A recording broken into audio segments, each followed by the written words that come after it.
Tudo bem, meus amigos? Mais uma edição do nosso Reformas Estruturantes, reforma administrativa, reforma tributária, agora em 2021, com mudanças de cenário, né? Essas mudanças significativas que pode reestruturar o xadrez que é a política no país, né? Como o andamento dessas reformas vão se encaminhar dentro dessa nova lógica, né? E algumas declarações, por exemplo, a do próprio atual ainda líder da Câmara, né, o Rodrigo Maia, que faz um comentário que devemos, sim, trazer como emergente, urgente, a reforma tributária para que se possa ter, assim, para os investidores, um mundo melhor, né? E ele cita o caso da Ford, culpando a questão da parafernália tributária pela saída e desestímulo da Ford no país. Então, estou aqui com o Chamon para comigo aqui fazer os comentários a respeito desse cenário todo, dessas mudanças e o impacto que isso nós imaginamos que dará aí nesse ano de 2021. Chamon, tudo bem? Como é que você está? O que você acha dessa história? O que você acha dessa história toda aí do Rodrigo Maia, dessa questão da Ford, enfim, e desse xadrez todo que a gente está enxergando aí nas questões políticas, né, encaminhamento político, para a condução das aprovações dessas reformas? Oi, presidente, pessoal que nos assiste.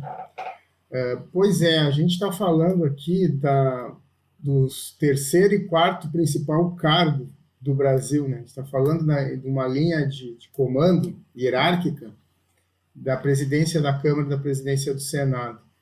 E muitas vezes não se percebe que as decisões, a grande maioria delas, quase a totalidade, são tomadas dentro do legislativo, são as leis. Se nós pensarmos que o governo federal, o executivo, o presidente da República, por vezes ele governa por medidas provisórias, só que as medidas são provisórias e elas têm que ser convertidas em lei ou perdem a sua validade, como nós já vimos inúmeras vezes. Então, a importância do Congresso, da Câmara e do Senado, para a sequência, para a nossa vida, né, para o nosso cotidiano, ela é imensa. E nesta linha, a presidência dessas casas fazem a condução desses desenrolar. Quem assume a presidência da Câmara e do Senado exerce uma liderança, uma influência em boa parte dos parlamentares. E isso conduz a decisões, isso alinha decisões, que nós já mencionamos em outras oportunidades, que muitas delas são políticas, deixando a parte técnica em segundo plano. Você tem razão e, de fato, é triste, né? Mas, enfim, política é isso, a gente tem que se acostumar e trazer as coisas para a realidade, né? Eu acho que a gente precisa fazer as análises aí e tentar desenhar como vai acontecer o xadrez, né, da política conforme o que entrar e assumir aquelas casas, né? Como você bem colocou, realmente eu concordo com você, as duas casas têm um nível de importância no país violento, gigante, porque eles, na verdade, eles que vão determinar o destino do país, né? Porque as leis estão lá. Por mais que se fale e tal, quem determina e faz as leis são os nossos representantes lá, tanto na Câmara, deputados, na Federal, como no Senado. Então, eles é que estão dando esse alinhamento, na verdade, ao final dessas questões todas, né? E é muito interessante, né, esse xadrez, o jeito que está se formando, né? É bom a gente trazer um pouquinho isso para cá, para a gente, conforme quem assumir lá aquela casa, as duas casas, a gente pode ter um destino ou outro destino, né? Então, você veja bem, né? Quer dizer, de cara saiu como candidato do governo na Câmara, o Lira, né? Apoiado pelo governo, né? De forma muito aberta, teoricamente representando o que eles chamam de centrão, do centro, né? E o candidato do nosso atual presidente da Câmara, que é do DEM, é quem? O Baleia Rossi, que é do MDB, né? Então, e de cara com apoio de todos os partidos, quer dizer, uma coisa interessante. E tem partidos que, na verdade, muitos são tradicionais da política, assim, mais conservadores, outros não, né? você está num apoio, por exemplo, nessa questão do Baleia Rossi, o DEM e o PT juntos, no mesmo apoio, quer dizer, uma coisa realmente muito, muito estranha, né? Muito diferente, né?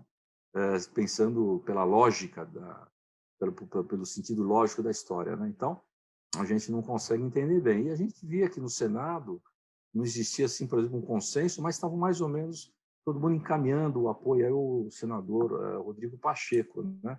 Que também é do DEM, né? Então, o próprio governo se manifestou em apoio a ele e, de forma independente, o MDB acaba lançando a sua candidatura, né, com a senadora Simone Tebet. Quer dizer, na verdade, ela é do MDB, mas ela tem uma característica muito diferente, porque ela é também liberal, mas bem conservadora, apoia a Lava Jato, claramente, sempre apoiou, apoia o Sérgio Moro em todas as declarações que ela sempre fez. Então, você vê que ela tem uma outra linha, né, de conservadorismo e tudo mais. E não sei se em função disso, o próprio PT, lá no Senado, está apoiando o candidato que, teoricamente, tem a simpatia do governo, né? E que é o Rodrigo Pacheco. Então, é uma coisa esquisita, né? A gente consegue... Não dá para entender, de fato, esse xadrez todo, né? Mas o que é legal a gente trazer hoje de informação aqui para os nossos ouvintes aí, quem está nos assistindo também, é o que a gente imagina, né? Se assumir um, se assumir outro, né? E é isso que eu acho que é importante a gente trazer um pouquinho dessa reflexão, né? Então, o que você acha, Diogo, em relação a quem assumir, por exemplo, a Câmara, se o Baleia Rossi assumir, o que você acha do encaminhamento das reformas estruturantes, que é o caso do nosso programa, ou o Lira, né, no caso do governo? O que você acha disso? Vamos lá. Eu acho que esse exemplo ele é emblemático para a gente tentar entender a dimensão deste cargo e da condução dos trabalhos nas casas legislativas. O Baleia Rossi, ele está conduzindo, ele tem um projeto da reforma tributária, a do Congresso, da Câmara, é dele, né, a PEC 45. Então, vamos imaginar ele presidente, né? Eventualmente ele presidente da Câmara, ele vai, né? Não parece lógico que ele vai dar uma prioridade para esta PEC que fala da reforma tributária. E já foi sinalizado no decorrer deste ano que passou, de 2020, que a reforma administrativa teria prioridade, no qual nós concordamos, porque a reforma administrativa ela ajusta alguns gargalos, enxuga um pouco o orçamento, é bem verdade que não imediatamente, mas sim a médio ou longo prazo, porque ela mexe na questão de pessoal do servidor público e só que só altera a quem ingressar a partir de agora, nos quadros públicos a partir de agora. Então, quem já está não tem qualquer tipo de alteração. Então, as consequências e os reflexos da medida da reforma administrativa vão se dar no decorrer dos anos lá adiante. Mas entendemos nós, e a Câmara vinha entendendo desta forma, que ela era prioritária em relação à reforma tributária. Será, e me parece que sim, que se o Baleia Rossi conseguir assumir a presidência da Câmara de Deputados, ele não vai mudar esta ordem e priorizar a reforma tributária? Me parece que sim, né, presidente? E aí eu acho que fica um exemplo, fica uma referência da importância desses cargos que a gente está comentando aqui. Pois é, eu acho que... ele já se manifestou, inclusive, já falou que dará prioridade às formas, né, estruturantes, e ele comenta mais, de forma mais objetiva da reforma tributária, né, se ele assumir aquela casa. E que, de fato, você tem razão, quer dizer, o que está na base deles é a proposta que ele encaminhou, ele é o líder da proposta, né, que é a PEC 45, né, que, evidentemente, eu o conheci aqui em São Paulo, que era a nossa base aqui, uma pessoa aqui de diálogo e tudo mais. Então, acho que é importante ele imaginar que é importante ele dar abertura, né? De fato, é uma discussão, quer dizer, não ficar só dentro da Câmara, né? Eu acho que é importante ouvir ainda mais, amadurecer mais alguns conceitos com a própria sociedade. Então, eu acredito que talvez ele vá nesse caminho. E eu acho que isso é importante. Apesar dele estar liderando, não sei nem como é que é o trâmite dentro da casa, da legislativa dentro da casa, por ele ser, se ele assumir como presidente da Câmara, se ele pode continuar, se ele vai ter, enfim, delegar a alguém essa continuidade nesse processo, né, da PEC, porque ele não vai ser mais o líder, né? Na verdade, ele não é o relator, mas ele é o líder, ele que lançou o projeto na casa, de realmente ser democrático e de abrir a discussão. Ainda mais uma vez é importante, porque a sociedade clama por isso, porque tem questões, ao nosso ver, na própria PEC dele, lá, 45, que precisam ser bem definidas, bem colocadas, que até agora não se sabe, por exemplo, volto a falar, a gente sempre comenta isso, tem que comentar também de novo aqui, que não existe proposta nenhuma, né? Acho que no mundo inteiro que não tenha o total de carga que se pretende colocar nessas propostas. Estamos falando de uma proposta de reforma tributária, a gente precisa saber o que se pretende em termos de carga tributária, né, em cima da proposta. Então, isso não tem um artigo nenhum. Tudo bem que se fala que isso vai entrar numa lei complementar, isso está mais no regulatório, até concordo, mas você tem que dar o direcionamento. Você não pode, a sociedade não pode dar uma carta branca, um cheque em branco para se fazer o que se pretende fazer. Quer dizer, não dá. A gente percebeu que no balanço a carga, a alíquota não vai ser 30, vai ser 35, não vai ser, enfim, pode ser o que for, né? E o que se falou no início dessa proposta, lá atrás, quando se lançou essa proposta, que a alíquota de referência, né, que não está em lugar nenhum, né, está só na conversa, é de 25%. Né? Mas será? Então fica essa interrogação. E outras questões, né? Acho que tem que se debater, discutir de forma muito clara. Todos os projetos que estão sendo encaminhados naquela casa, né, porque a gente escuta um monte de coisa, inclusive o Rodrigo Maia, agora, ao final da sua gestão, está dizendo que é importante também não deixar só os impostos de consumo, tem que pensar em também incluir a tributação de renda, né, junto da proposta, quer dizer, fazer uma coisa mais completa, que é mais ou menos a linha, por exemplo, do governo, se pensar na Receita Federal. Quer dizer, se analisar lá atrás a proposta da Receita fatiada, ela imaginava fazer dessa forma. Primeiro, essa unificação das contribuições, que ela já lançou, independente dela, né, que vai ter que se unificar de alguma maneira aqui, né? Enfim, e no meio do caminho tinha também a questão da tributação de renda, né, da reformulação de renda pessoa física, jurídica, né, reformulação de renda, enfim, uma série de situações, e tem projeto encaminhado lá no Senado, nesse sentido, a gente sabe disso, e com uma carga tributária absurda, né? E aí também vem essa novidade de se falar em tributar aí as que eles chamam de grandes fortunas, que também é uma incógnita, porque o que é uma grande fortuna, né? Esse é o problema da definição.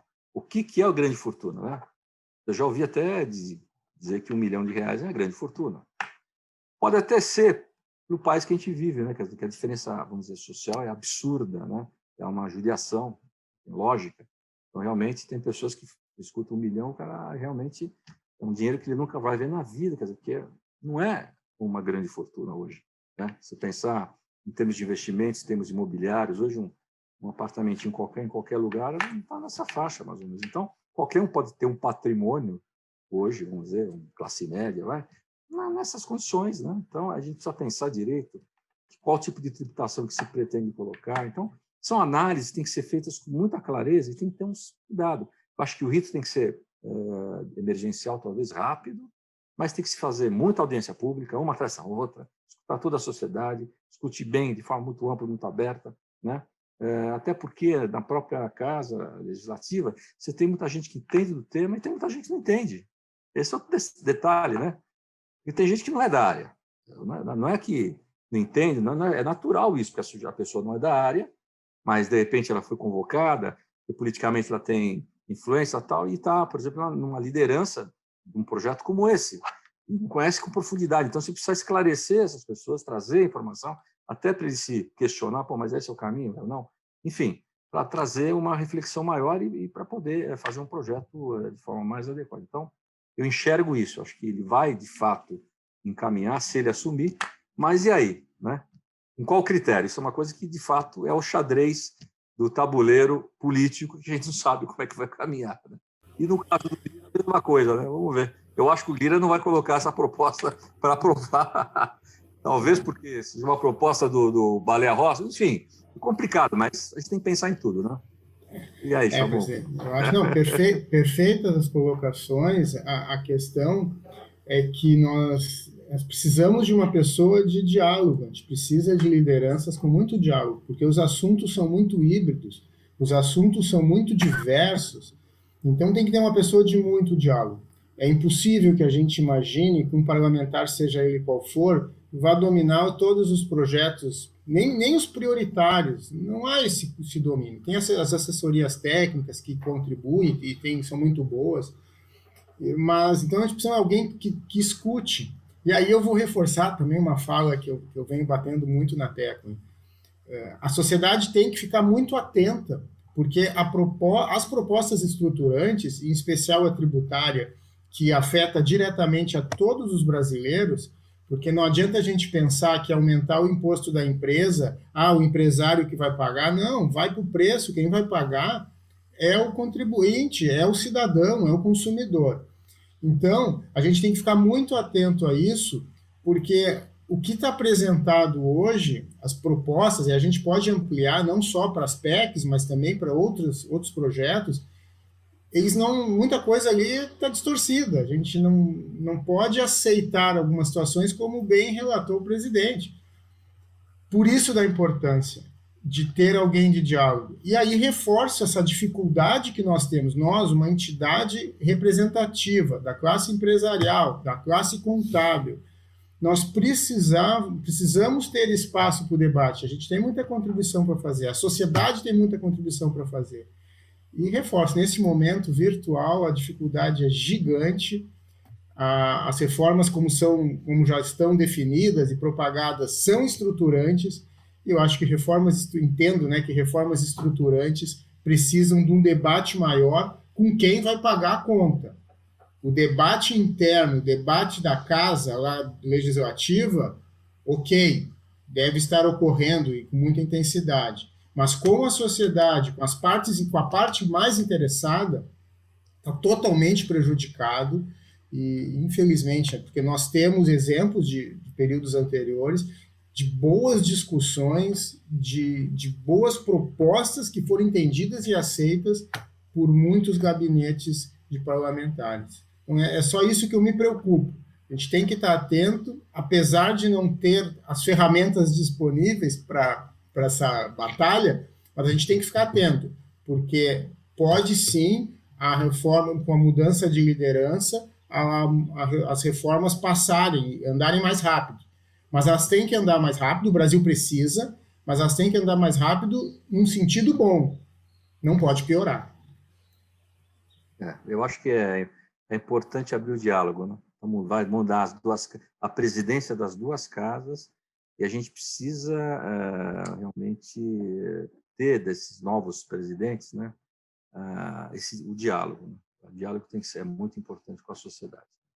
Afinal de contas, quem que os colocou ali? Foi a sociedade. Né? Então, a sociedade hoje clama por isso, né? Porque tem um respaldo muito forte naquela casa, no Congresso Nacional, né? Então, isso que é a nossa expectativa aqui. Né? Realmente o diálogo seja aberto, não haja muita trava política, que a coisa flui da melhor maneira possível, que todos tenham o mesmo pensamento, né? O pensamento tem que ser voltado para a melhoria do Estado, né? A melhoria da nação. O país é um país maravilhoso, em tudo, né? Se a gente tivesse um pouco mais de desprendimento, né? Vamos dizer assim, voltado à questão pessoal, à questão da vaidade, né? Desprendimento nesse sentido, né? E pensar de fato no país, vamos deixa de briga, vamos brigar pelo país, pô. A gente nós temos que pensar, o Brasil é maravilhoso, né? É dura você ouvir um chefe de Estado fazer uma declaração, o caso do Macron lá na França, que não vai deixar de comprar ou diminuir a compra da soja brasileira por conta do desmatamento da Amazônia. Quer dizer, sabe? A gente tem que fazer esses caras nos respeitarem mais, você está entendendo? Em geral, porque isso é um absurdo o cara com um troço desse, né?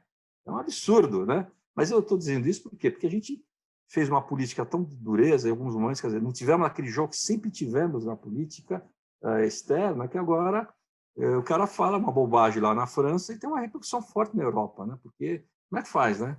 Então, a gente precisa tomar um certo cuidado, a gente precisa ter um pouco mais de cintura, se expor mais ao mundo, mostrar de fato como é que é o Brasil, o que vem acontecendo, né? E o Brasil é uma potência, quer dizer, é um Brasil maravilhoso, né? Quer ter mais área verde que o Brasil, acho que não tem no mundo, nem lugar nenhum no mundo, né? O mundo inteiro destruiu suas florestas, destruiu tudo, né? Em prol do quê? Em prol do crescimento, em prol do desenvolvimento, né? E nunca ninguém pensou nisso. Agora estão pensando no Brasil, né? Mas o Brasil nunca vai acabar com isso. Nós não precisamos disso.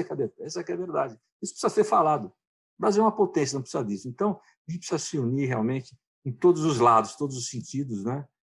Porque o reflexo de um entendimento, né? Do entendimento político, do entendimento em prol do país, só vai melhorar as situações, ver quais são as dificuldades internas. A gente tem, infelizmente, dificuldade de tudo no país, né? Então, e a gente acha, às vezes, muitas das vezes, que as pessoas de fora, os investidores, não estão de olho nessas questões, né? Então, voltar a citar o exemplo da Ford aqui do Brasil, né? E não, mas a Ford está falando há anos que vai acabar com a venda de veículos porque ela está saindo do mercado, porque ela está ruim. Então, mas tudo bem, pode até ter esse tipo de situação.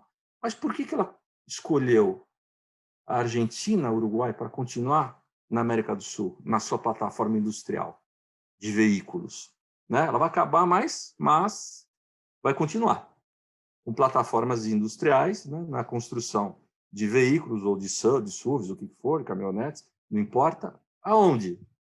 Nos países vizinhos.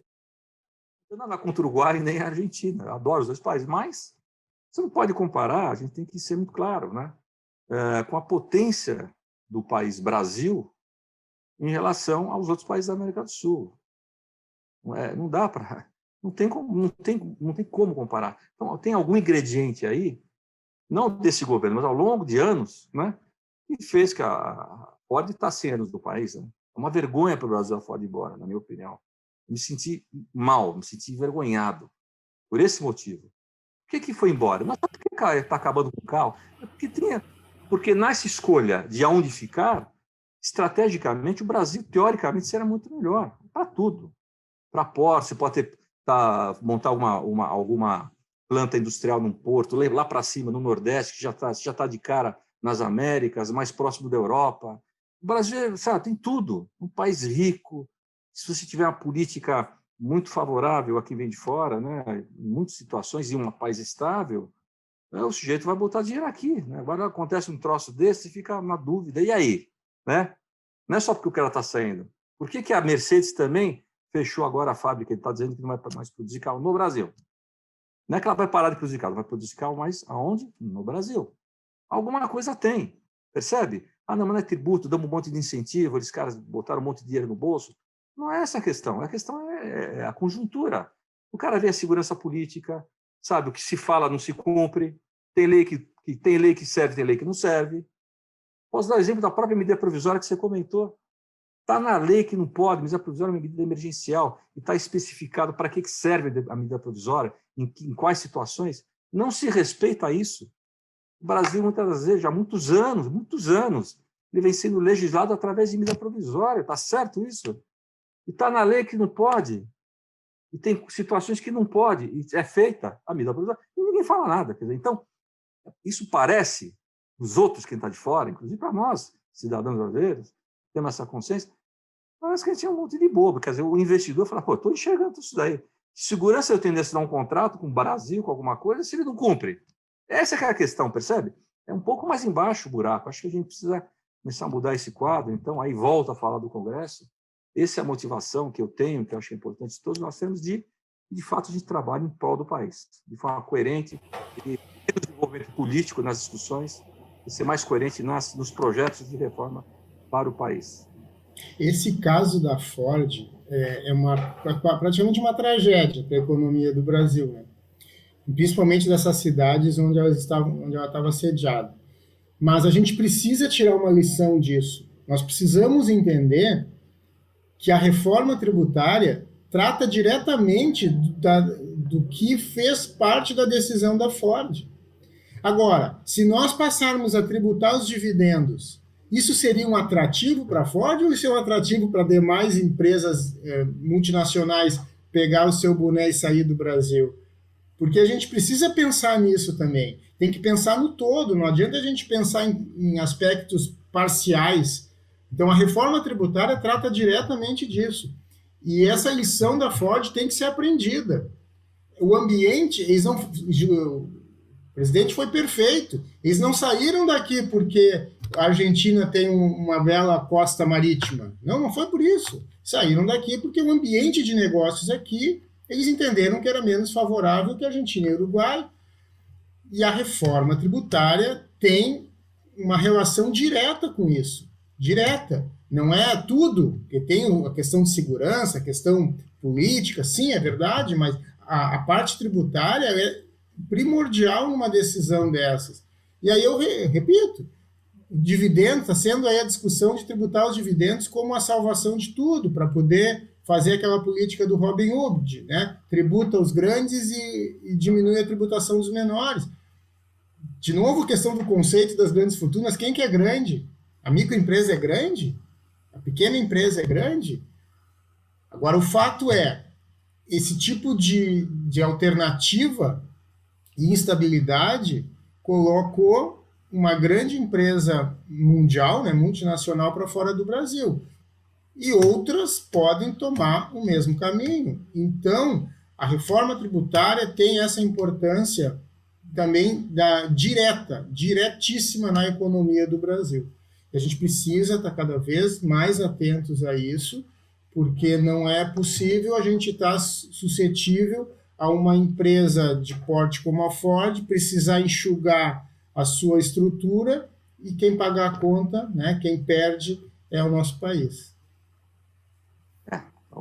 Então, acho que tem que ficar essa mensagem aí para os nossos congressistas, né? Essa mensagem que, na verdade, hoje o brasileiro mudou o perfil dele, né? Eu lembro muito bem, pequeno, primeira vez que eu fui para a Argentina, eu fui com meu pai, era garoto, criança, mas me chamou a atenção, eu devia ter 13 anos, não lembro mais ou menos. Mas me chamou a atenção que a gente entrou no táxi e a conversa que tinha naquela oportunidade era uma conversa política com o táxi. O papo falando do presidente, falando do cara do Congresso, enfim, ele estava... Eu percebi, fiquei até, não entendia nada, mas achei, poxa, o pessoal conhece bastante das coisas que acontecem aqui, né? E era uma conversa muito aberta, quer dizer, se percebe que o povo já era muito politizado. O brasileiro nunca foi, né? Na verdade, nunca. Se sempre discutiu futebol, né? Festa, né? O carnaval, né? Essas questões mais, né? complicadas, né? Pô, quem vai ser o técnico da seleção? Pô, esse cara não está jogando bem, né? Mas isso mudou. Isso, na verdade, mudou. O brasileiro mudou, né? Ele está muito integrado com as tecnologias que temos hoje. Está todo mundo antenado com as questões políticas, antenado com as questões que estão ocorrendo no país. Então, hoje tudo, qualquer pessoa hoje, qualquer brasileiro hoje, tem acesso à informação e tem a informação e tem a consciência. Então, é importante o Congresso também levar isso em consideração. A gente tem que pensar e mudamos. A gente, evidentemente, está de olho nas conduções que estão sendo tomadas na casa lá e a gente, obviamente, espera o melhor para o país. Então, dentro desse conceito de realmente procurar o bem para a nação, né? Em todos os sentidos, né? De crescimento, de melhorar a vida das pessoas mais desfavoráveis também, né? A gente tem que diminuir essa distância, né? Que o Brasil é muito grande a distância. Isso tem que chegar num equilíbrio, sabe? É muito triste ver esse tipo de situação, muito ruim para todos, não tenho dúvida disso. Muito triste, né?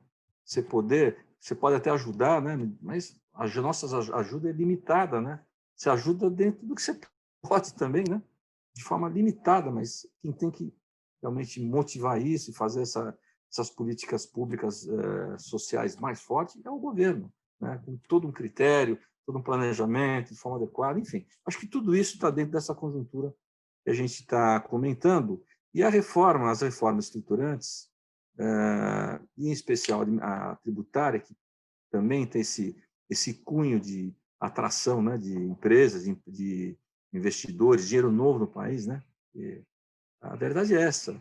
Quem é de fora que quer vir para o Brasil. Essa é a realidade. Quem está fora quer vir para o país e ver o tamanho do Brasil. Parece que não tem maremoto, não tem terremoto, não tem... Natureza, sabe? Parece que Deus construiu o Brasil meio que fora do planeta, porque não tem nada de errado, tudo é muito bom. né? Terra fértil, terra rica. A gente tem que aproveitar tudo isso. E as pessoas querem vir para cá, porque tem muita gente, um país que consome bastante também. Enfim, né? Eu acho que a gente fazendo a coisa de forma alinhada e certa, eu acho que o Brasil voa rapidamente. Eu tenho muita fé nisso e sou muito otimista nesse particular. Né? É isso aí, né, Chamon? E o que você acha aí dessas mudanças, então? Se assumir os outros presidentes, né, tanto do Senado aqui, como ficaremos, né, nesse xadrez político aí dessas novas presidências daquelas duas casas? Né? Nós, como entidade, e também por exercer os cargos que a gente exerce, nós somos apartidários, né, presidente? A gente não faz torcida, não faz campanha por candidato A ou B, por partido A ou B. Mas a gente está atento e tem que ficar atento para esses assuntos do nosso interesse. E aí o nosso interesse não é o interesse da classe contábil, é o interesse da sociedade. E aí esse é o nosso papel. E a gente torce, né? Não temos, assim, a gente tem uma proximidade maior, né, com Baleia Rossi em função do projeto da reforma tributária, na qual nós acompanhamos desde a origem, mas, assim, não conhecemos os outros, né, assim, a fundo os outros candidatos. O que a gente torce e espera é que se tenha oportunidade de diálogo, oportunidade de construção, para nós podermos, né, e outras entidades representativas, o cidadão, de modo geral, que está representado por alguém, que possa ter esse espaço e possa levar seus conhecimentos e seus anseios. Eu acho que é isso que a gente espera. E também, né, a gente precisa, você colocou muito bem a questão da imagem do exterior, a gente precisa apaziguar o Brasil. Nós precisamos passar uma imagem de um Brasil, de um país sólido, de um país em crescimento. E isso se dá muito também por uma harmonização dos poderes, dos três poderes, né, o judiciário, o executivo e o legislativo, mas na nossa pauta de hoje, o Congresso, né, o presidente da Câmara do Senado, tem um papel fundamental nisso. Então, que eles possam, né, que os parlamentares eleitos possam contribuir nesse sentido, de se aproximar do poder executivo, de ter decisões mais harmônicas e consensuais, para a gente poder transmitir uma imagem, primeiro uma tranquilidade de governo para o governo, e também transmitir uma imagem para fora que o Brasil está no caminho certo. E tudo que foi dito, tudo que o senhor falou aí das características e qualidades do país, a gente precisa também, nesta questão de ambiente político, ambiente de negócios e também de imagem, conseguir transmitir isso, e isso depende muito, mas muito mesmo das nossas lideranças. Ok, Chamon, a conversa está deliciosa, mas o nosso tempo já se esgotou, infelizmente, né? Então, eu queria agradecer a tua presença mais uma vez aqui no programa, nesse bate-papo gostoso de reflexão, né, das próximas jogadas desse xadrez político, para ver como isso vai ficar e o reflexo disso aí nas reformas estruturantes. Então, eu queria agradecer aos senhores que nos assistiram, um grande abraço, até a próxima semana, e Chamon, você fica com a palavra final aí, para se despedir. Um abraço.